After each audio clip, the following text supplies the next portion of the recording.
Quando a gente pensa na Costa do Descobrimento, o que vem à cabeça? Provavelmente uma praia linda, né? Uma faixa de areia dourada com o mar do Atlântico, um verdadeiro cartão postal. Mas a verdade é que esse lugar é muito, mas muito mais que isso. Foi bem ali que a história do Brasil, do jeito que conhecemos hoje, começou a ser escrita. Lá em 1500. Essa frase diz tudo, não é?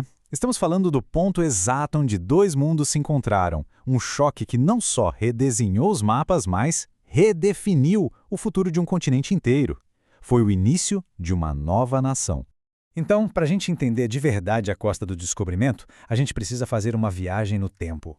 Nosso roteiro começa bem antes da chegada dos europeus, passa por aquele momento do encontro, mergulha na história de resistência e nos traz até a cultura vibrante que pulsa lá hoje. Vamos nessa? Primeiro, vamos voltar bastante no tempo. Antes das caravelas, antes das cruzes, essa terra já tinha donos. Era o lar do povo Pataxó. Eles viviam numa harmonia profunda, com uma biodiversidade que era, assim, exuberante. Um verdadeiro tesouro ecológico que florescia ali intocado. E o palco dessa história toda é a Mata Atlântica de Taboleiro. E olha, não é uma floresta qualquer, tá? É um ecossistema super específico, um hotspot de biodiversidade global.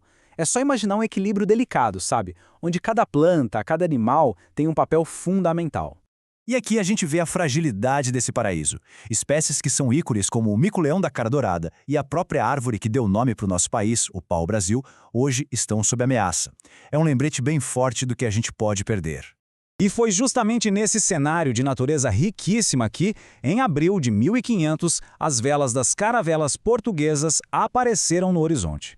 Um momento que mudaria para sempre o destino daquela terra e do seu povo. A chegada foi só o começo, claro. O que era um contato inicial se transformou muito rápido num projeto de colonização.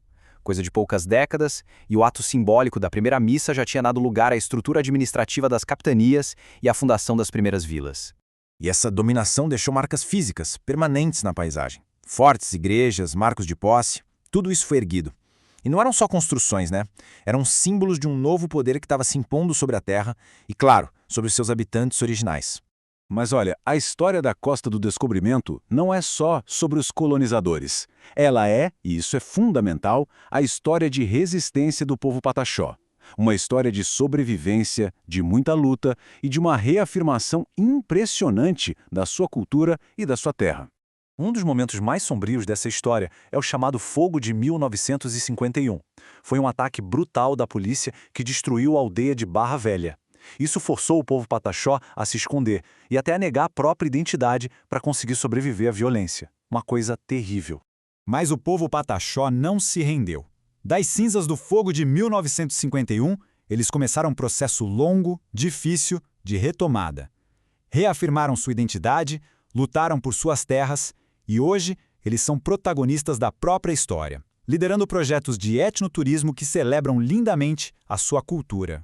E toda essa história, rica e complexa, se reflete diretamente na Costa do Descobrimento de hoje em dia. É uma região de contraste, sabe? Onde o passado e o presente se encontram em destinos turísticos que oferecem experiências bem diferentes umas das outras.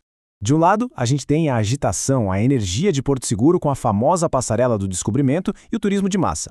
E do outro, a pouquíssimos quilômetros, o charme, a exclusividade, a tranquilidade de Trancoso, com seu quadrado histórico e as praias paradisíacas. São dois mundos. E aí, entre esses dois extremos, a gente encontra Caraíva, uma vila rústica, super charmosa, onde não entra carro e o tempo parece que passa mais devagar. É um terceiro caminho. Um belo exemplo de turismo sustentável que valoriza a cultura local e a natureza. Mas a Costa do Descobrimento vai muito além de praias e festas. A história aqui não está presa em museu, não está em ruínas. Ela pulsa nas ruas, nas tradições, na culinária e, principalmente, na arte do seu povo. É uma cultura viva. É uma cultura que a gente vê no artesanato Pataxó, que conta histórias em cada semente. Na dança sagrada do auê, nos sabores únicos do peixe na folha de patioba, e nas festas religiosas que misturam crenças e tradições. É uma fusão riquíssima de influências indígenas, africanas e europeias. E tudo isso nos leva a uma questão fundamental, talvez a mais importante de todas. Como é que um lugar consegue honrar um passado tão complexo, com suas dores, com suas belezas, e ao mesmo tempo construir um futuro que seja sustentável e justo para todo mundo. Esse é o grande desafio, o grande dilema da Costa do Descobrimento. Porque no fim das contas, a Costa do Descobrimento não é só onde o Brasil começou. É um lugar vivo, um lugar onde a história do Brasil continua a ser escrita, todos os dias. Uma história de encontros, de conflitos, de resistência e, acima de tudo, de esperança.